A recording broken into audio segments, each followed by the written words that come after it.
The garage was empty. My heart stopped when I realized my son's eyes were the ones that had taken it away. I stood on the cracked concrete, the smell of motor oil and old leather fading into the morning air, and I felt like someone had reached inside my chest and smothered the last bright thing we had left of him. My name was Helen Walker, and this is the story of how a car became an archive of promises, how a sale for a weekend trip pulled at a thread that unraveled a pattern, and how what my husband had protected as a legacy turned into proof that saved other people from being hurt. I remember my breath catching, the chirp of a distant lawnmower, the small sound of a loose license plate clinking against the wall. I walked the perimeter of the garage barefoot, touching the cold metal of the workbench and the fading sticker on the toolbox that my husband had loved. We had kept his Jaguar, a 1967 Series 1, under a blanket in that little cave of concrete for 20 years. The car was more than metal.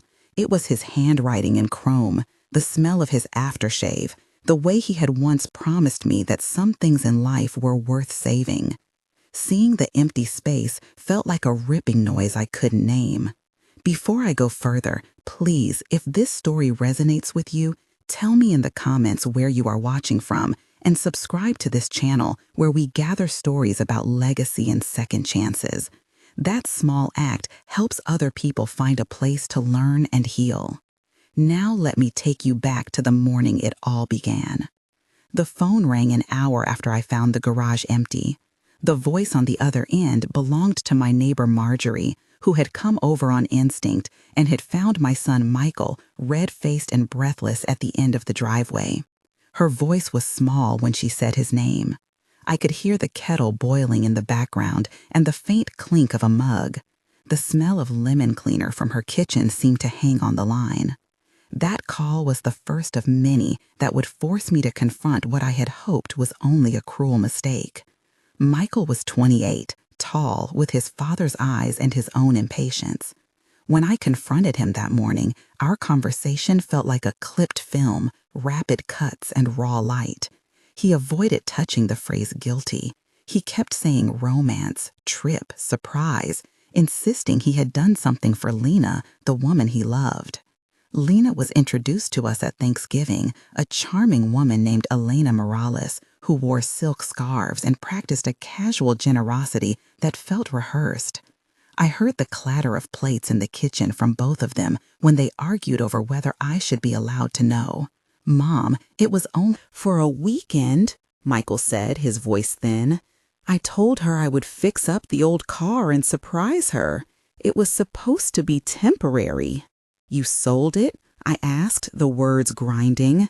I could hear the garage door opener click in my head, the way my husband used to press it with a resigned sigh. "I listed it. I thought I could bring it back." He looked at his hands as if they were someone else's. The smell of his jacket, soap, and cigarette smoke hung between us. That day, we had a conversation with 8 turns, each sentence a pebble thrown into a pool. He insisted, I accused, he apologized, I demanded to know who had the title, and he kept saying Lena had been the one pushing, that she had wanted to see the coast and promised she would pay him back. "But you signed the title?" I asked, each question like a small knife. "No, she handled it. I thought she was helping. I thought she wanted to help me make something of myself." "How could you let her touch his car?" "I didn't want to fight, Mom. I thought we could trust her." "Trust is not a legal document," I said. "Where is the payment? Who has the proof?" He looked at me and tried to smile, a smile that had the shape of panic rather than comfort. "There is proof. I have messages. She wired some money back for repairs." He pulled his phone from his pocket and opened a string of messages. The text threads were a collage of emojis, promises, and shifting numbers. The wooden taste of grief mixed with metallic anger in my mouth. We spoke in the driveway for what felt like an hour, though it was less. I named people aloud to anchor my disbelief. Marjorie, who had witnessed his leaving the keys on the bench. Tommy Alvarez, our mechanic who had stored the car's parts, Evelyn Carter, the bank manager who handled my late husband's accounts in town, Detective Ruiz, who had been a friend of my husband and had once offered to help if anything ever happened. Naming them made the absence real. Each person offered a different scent memory: Marjorie's lemon, Tommy's engine grease, Evelyn's perfumed ledger, Ruiz's tobacco. The next move was a call that changed everything. It came from an unfamiliar number, a voice precise and flat. "Mrs. Walker, my name was Daniel Park. I run a small local paper. I'm calling because we've been contacted by several people about a pattern. I wondered if you had ever considered that the sale of your husband's car might not be an isolated event." His words had the clean, sharp smell of paper and ink. The newsroom hum seemed to run under his sentences. He told me about a column of complaints, about an older man in a neighboring town whose vintage motorcycle had disappeared after the same woman visited, about a pattern of romance leading to quick sales and fast disappearances. We spoke in short bursts at first, then longer. Daniel sent me screenshots of bank transfers, a directory of names, a blurred photo of a license plate traced to a rental agency. A shiver of cold technicalities passed through the conversation, like the hiss of a printer warming up. He suggested I meet someone who might help me look through the documents we had, Sandra Kim, a probate attorney who had helped with my husband's will. Sandra's voice on the phone was steady, the sound of a gavel thudding softly. She agreed to meet me that afternoon at Evelyn Parter's bank office to review signatures and title histories. At Sandra's office, the air smelled of coffee and paper. The carpet had a faint stain that looked like the shadow of a long-forgotten coffee cup.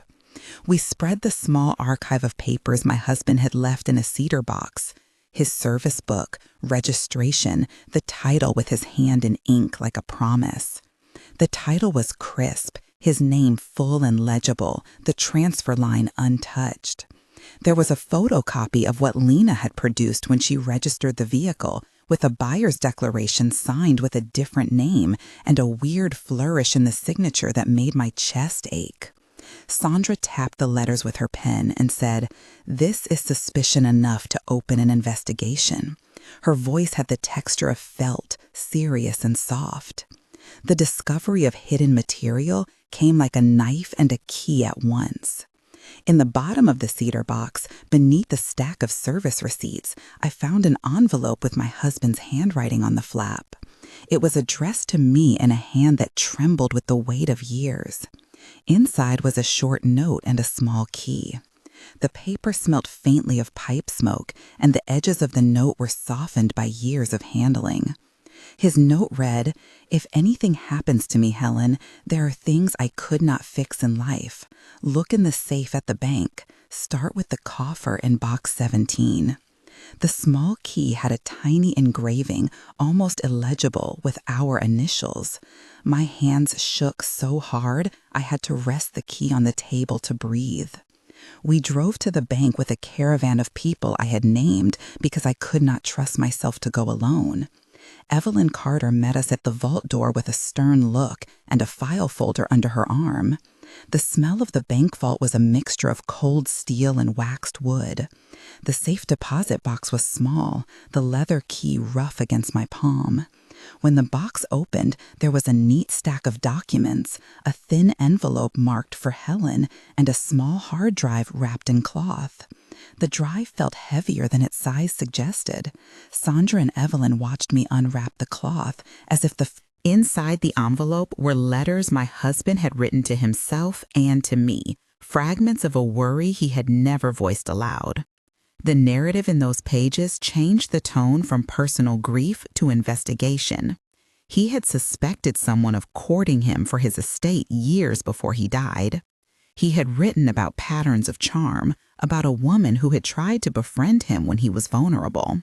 The hard drive contained spreadsheets, copies of emails, scanned receipts, bank statements with entries that showed a recurring payment to a travel agency and a rental company in the months before his death. The detail of entries made my skin prickle. There was a trail, an archive of small transactions that together looked like planning. At this point, I began to call other people. The technique I used was simple and deliberate. I read aloud a name, asked if they had been in contact with my husband recently, and then listened for the pattern in their answers. Marjorie said she had seen a woman leave a bouquet of roses on our porch and had thought it was sweet. Tommy the mechanic said he had performed a rush tune-up after a woman with nail polish and a confident manicure had insisted the car needed to be perfect for a surprise drive. Daniel Park confirmed he had been contacted by a man named Victor Alvarez, a retiree whose classic motorcycle had disappeared under similar circumstances, and by Gloria Moreno, who had been persuaded to sign over antique jewelry after a whirlwind romance. Sandra made notes and called them witnesses.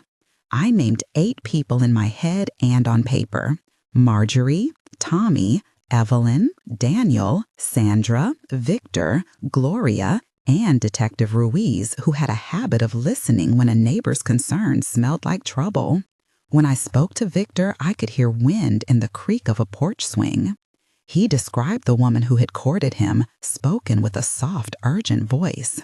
She came into my life like a summer storm, he said.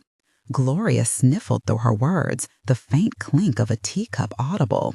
She told me I deserved to travel and to be loved. She took my trust and signed the papers while I was in the garden. Each of these conversations added another sheet to the file. They added texture to the suspicion and proof to the idea that this was not only one impulsive sale by a foolish son, but a predatory pattern. We had to get proof that could hold up in court.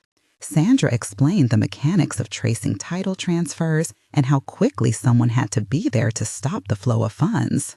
She described in a quiet and clinical way how to request a title history, how to place a freeze on accounts when there was probable cause, and how to file a complaint with the district attorney's office. The technical explanation she gave in the bank conference room was necessary and dry, and I repeated it like a mantra to steady myself. When we traced the money, we found a wire routed through a chain of accounts that ended in a company registered under Lena Morales' mother's name. That chain was the brittle thread we needed. The technical process of freezing a transfer title and tracing funds required specific steps. First, a title history report was requested from the motor vehicle agency to identify the exact time and signature of transfer. Next, a bank subpoena was filed to trace the wire transfers and identify beneficiary accounts. Finally, a provisional hold request was sent to the bank to prevent further withdrawal while an investigation into potential fraudulent transfer was opened. These steps established probable cause for an inquiry and preserved funds and records for law enforcement review. Detective Ruiz became central to the planning. He had known my husband for decades, and his voice carried a steadiness that calmed me. We met at a small diner, the kind with vinyl booths and the smell of greasy coffee. The first time we sat down with him, the conversation was methodical. We developed a plan with a checklist of actions, though the checklist stayed in our heads rather than on any visible paper. Ruiz asked about timelines, people, receipts, and the hard drive. He told us to be patient, but to move with urgency. He agreed to coordinate with the district attorney once Sandra filed the complaint. There was a practical, almost mechanical hum to his words that made the plan feel less like wishful thinking and more like a set of steps to a goal. "How do we catch someone who will disappear before you blink?" I asked him. The diner smelled of fried onion and cinnamon. He tapped his cup as if thinking aloud. "We don't just wait at doorways, we follow the money. We set a trap where they expect to be free, and we make sure there's a net under them when they fall." His plan included surveillance, coordination with the airport authority, and a sting where an arranged buyer would be at the place Lena liked to meet with people. We rehearsed lines, the signals to call, the time windows when accounts could be monitored. The conversation was long, each turn an exchange where we asked and he answered. We spoke of decoys, watch lists, and the use of a controlled transfer to trace the chain of custody. As the operation took shape, there was a moment when my fear became action. The surveillance was both technical and sensory. We watched the pattern of Lena's phone calls, the time she booked rentals, the way she spoke to men on the phone. There were moments when I felt nauseous standing behind binoculars, and times when I felt strangely empowered. Tommy's garage became a base for our quiet observations, the smell of oil and rubber a steady background. Daniel recorded observations and prepared a possible public narrative. To protect victims. Evelyn kept tabs on account movements and alerted us to suspicious withdrawals. Detective Ruiz coordinated with airport security to intercept a meeting where Lena planned to exchange money. The day at the airport became the central scene in my life, the one that would make sense of every small paper trail I had held in my hands. We had organized a sting where an arranged buyer would meet Lena and effect a cash transaction that would allow security to verify identity. The terminal was a canvas of fluorescent light, the smell of reheated coffee and detergent, the chatter of travelers, and the low drone of announcements about delayed flights. We watched the arrival gate through a glass wall, my palms sweating against the cool metal of the railing. There were 8 people present who had become threads in our net. Michael, who came reluctantly to see his choices. Lena's mother, who was unaware of the scheme. Tommy, Daniel, Evelyn, Sandra, Detective Ruiz, and me. The anticipation tasted metallic. Lena arrived with an easy laugh in a red suitcase. She moved with the practiced confidence of someone who expected to be admired. She scanned the crowd as if looking for a reward. We had set up the arranged buyer, an actor working with the police, to hand over an envelope of marked bills as proof of transaction. Lena smiled at the money and began to speak in a low voice, her perfume rolling like a soft wave. Detective Ruiz stood up when the exchange started, his hand moving with the quick certainty of someone who had learned to trust his instincts. "Do you have the title?" Ruiz asked, his voice carrying in the busy terminal. Lena's smile faltered for the first time. Her hands, manicured and steady moments before, began to tremble. "It's all here," she said, but the actor playing buyer had a radio, and the transfer did not go as she expected. Sandra and Evelyn, who had come to witness, were ready with paperwork. The ring of security tightened. Words flew in quick blue flashes, an argument in front of tired travelers and coffee cups. Lena tried to pivot, her tone shifting to pleading and then to accusations. "You're making a scene," Lena hissed, her voice now brittle. "This is private. He sold it willingly. You are harassing me." There were people watching, phones lifting like curious birds. She lunged for the envelope, and Detective Ruiz blocked her path. Michael stood frozen, part of the tableau, his face a map of shame and surprise. The model of her confidence was gone in press of uniformed officers who approached calmly and deliberately. She was escorted to a quiet room, the air in which smelled of industrial soap and a hint of lemon disinfectant. The sound of handcuffs clicking shut was small but final. Inside the wallet, they had found several receipts that did not match the story she told. There were travel bookings to coastal inns, quick sales, and a chain of transfers to a company under her mother's name. The proof was stacked like a carefully built house of cards. As officers read her rights, she shouted, accusing me of ruining her life, accusing the actors and witnesses of being cruel. Her tone was loud and breathless, and then quiet as no one answered her accusations with mercy. The public aspect of the arrest sent a clear signal to others who might prey on the vulnerable. The terminal hummed back to its normal tempo, as if nothing important had happened. But for the people involved, there was a sudden, heavy silence where a weight had been removed. The legal process that followed was meticulous and slow. We had to present the documents, the title history, the bank traces, and witness statements. Sandra guided us through filings and hearings, explaining how charges might stick against someone who used romance as a tactic to obtain assets. We learned, in precise legal language, how to file for restitution and how to preserve evidence. The district attorney's office took the case and added similar complaints from Victor and Gloria. The weight of the file made me feel both vindicated and worn. I slept poorly for weeks, dreaming of chrome and empty garages. There were moments of tension along the way that felt like cliffs. One came when the defense attorney filed a motion to discredit the patterns we had established. He said our proofs were circumstantial, that love could be messy and not criminal. I remember sitting in the courtroom, the air-conditioned chill against my arms, the sound of papers shuffling. I had to decide whether to speak and to tell my husband's note and the content of the hard drive. I remembered my husband's handwriting and the small key. I described the note out loud, each sentence a small, exact sound. There were 2 long paragraphs of inner conflict before I took the stand, thinking about whether shame or truth would serve better. When I said his name in court, the sound filled the room like a bell. The judge listened, then made decisions that kept the case moving forward. Another tense moment was a private meeting with Michael, where I had to decide whether to forgive and to find a way to rebuild our trust. He sat across from me at the kitchen table, the smell of burnt toast lingering. We had a long conversation, 8 answers traded between us, each one a small bridge. He cried and explained that he had been blinded by a desire to be loved and to be seen as someone who could give. I thought if I could fix it, I would fix everything, he said. I told him that love could not be used as a slingshot to throw away the past. He promised to make restitution, to work to rebuild. Forgiveness did not mean forgetting. It meant setting firm limits and making sure the legacy was protected.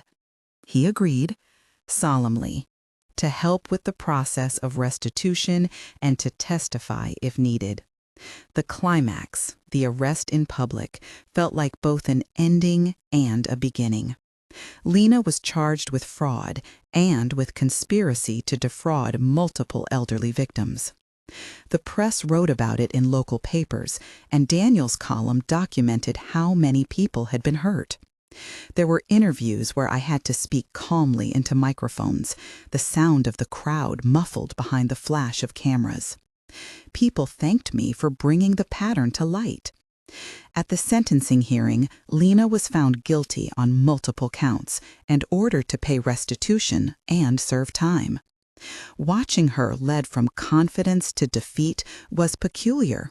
There was no triumph in the face of someone else's fall, only relief that the pattern had been interrupted. Recovering the car, or what was left of its value, was a practical victory. Through the legal process, we were able to locate funds and negotiate partial restitution. The title had been sold and resold, and some of the money had been spent. But through court orders and negotiations, Sandra managed to secure funds that allowed us to buy back some parts, to restore the Jaguar's better panels, and to place an appraisal in trust that would belong to the estate. The bank helped with a restitution account. We learned how to record a lien and to use civil procedures to secure assets. The technicalities of an asset recovery involved filings and appraisals and hearings that took months, but each step was a small stitch in a mending cloth. There were 6 moments of decision that felt like separate small deaths before a kind of resurrection. The last time I touched the steering wheel of that car, the leather was warm from sitting in the sun and smelled faintly of my husband's aftershave he used to dab behind his ear. We decided to keep the car as part of the estate's trust and to use any money recovered to compensate the victims who had also lost what they could not replace. Michael helped organize a small fund for Gloria and Victor. We wrote letters to each of them explaining how the legal restitution would be used. The word legacy began to mean not just what my husband left to me, but the duty to protect others from the same harm. 1 month after the arrest, I found a small peace in the routines of recovery. The house felt quieter, yet less empty. The restoration shop sent photographs of the work being done on the Jaguar. I would sit at my kitchen table and open emails from Sandra with updates on court dates and settlement amounts. I also began to write, carefully and with more control than at first, a letter to the community published by Daniel that explained the pattern and gave people practical advice on protecting heirlooms and titles. The letter included steps to ask banks about joint signatories, to request title histories, and to keep a secure archive of documents and digital backups. I received messages from people I did not know, from towns 100 miles away, who wrote about their own losses and expressed gratitude. The small fund we had set up released its first checks to Victor and Gloria.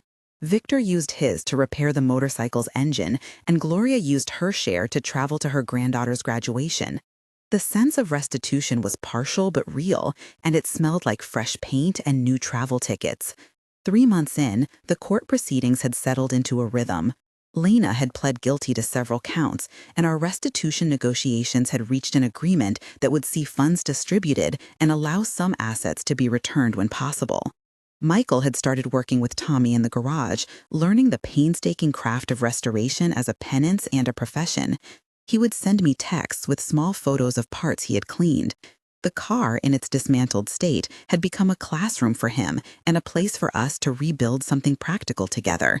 Sandra and Evelyn had organized a small seminar at the bank where we spoke about title histories and safe deposit best practices. The seminar room smelled of conference coffee and fresh paper. People asked questions about how a will could protect against emotional exploitation and what to do if someone was coerced into signing. We began to think of legacy as something you guard actively, not passively. 6 months later, there was a plain but meaningful morning when metal and leather met again under my hands. The Jaguar was parked in our driveway, not fully restored but dignified, its hood closed and its paint catching a slow sun. Michael and I sat inside for a few minutes, the car smelling like felt cleaner and polish. I ran my fingers over the steering wheel and felt the small indentation where his father had rested his thumb. We decided then to turn the restored fund into a small guarantee for others, a community grant that would help elderly people seek legal counsel when they suspected they were being targeted. The idea was modest but real. The grant would not replace everything lost, but would stand like a small coffer of protection. My husband had left me a key and a note, and in the end, that key had unlocked more than a safe deposit box. It opened a path to justice and to a communal sense of protection.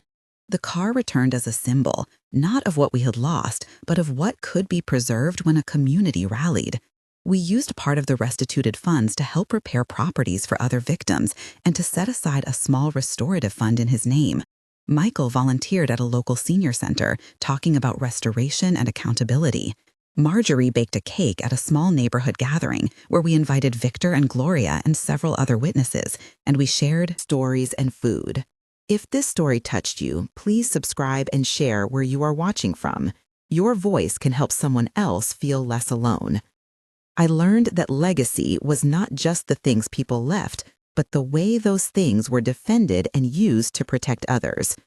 I learned that letters and small keys can be maps, that signatures can be the last whisper of a person's intent, and that sometimes love can be weaponized in ways we could not imagine. My husband had tried to warn me in messy scrawls in a cedar box. I had not read them soon enough. That mistake hurt us and others, but it also set in motion a process that brought people together to stop a pattern. In the end, the car came back in pieces that we mended, and our family came back in pieces that we mended as well. Never underestimate small archives, the quiet proofs a life can leave, or the strength of a community that chooses to protect its elders.